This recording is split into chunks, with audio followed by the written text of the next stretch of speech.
Then in step number 2, you determine the discount rate. The discount rate. Now, candidates, we are discussing the discounted free cash flow basis method that we use in valuing a target for mergers and acquisition purposes. Second step is determining the discount rate. The discount rate reflects the riskiness of the projected cash flows. Okay? It does what? It reflects the riskiness of the projected cash flows. It reflects the riskiness of the projected cash flows. The discount rate does what? Reflects the riskiness of the projected cash flows. And the most common discounting rate for free cash flow to firm is the weighted average cost of capital. The weighted average cost of capital. A.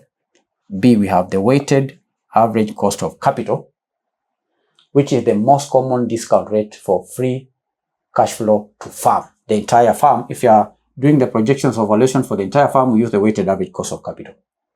The weighted average cost of capital is the most commonly used discount rate because it represents the average cost of all companies' capital. Of all companies' capital, weighted average, we are talking about the cost of capital of both the debt capital and equity capital, weights. Because you have the weights and the cost candidates, we know the weighted average cost of capital is equal to the weight of equity times cost of equity plus the weight of debt times the cost of debt 1 minus T. That's how you calculate the weighted average cost of capital.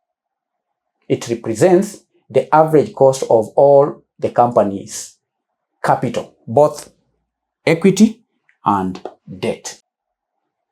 Where KE is the cost of equity calculated using CAPM. You recall that's what we discussed in our last session.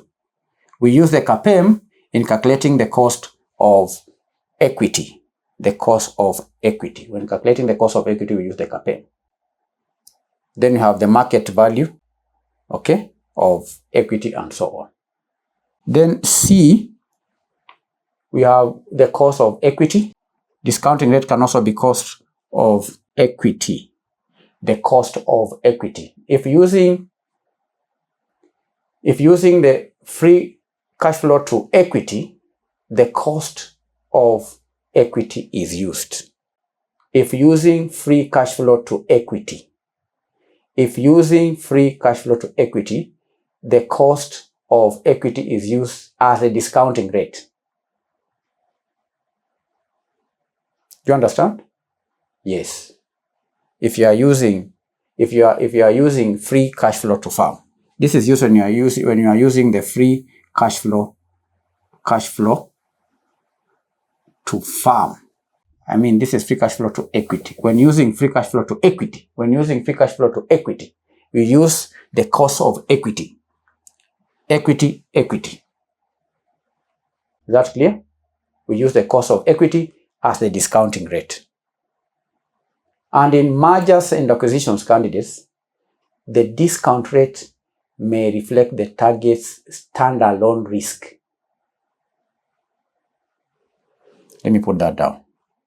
In mergers and acquisitions, it's important to note that the discount rate may reflect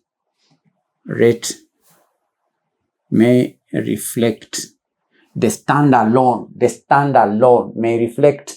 standalone risk. Standalone risk of the target. Okay? The standalone risk of the target. The target standalone risks. Or the acquirer's risk. Or what we call a pro forma risk profile for the combined entity. So it may be the standalone risk of the target. It could be the acquirer's risk. or combined risk. So that is step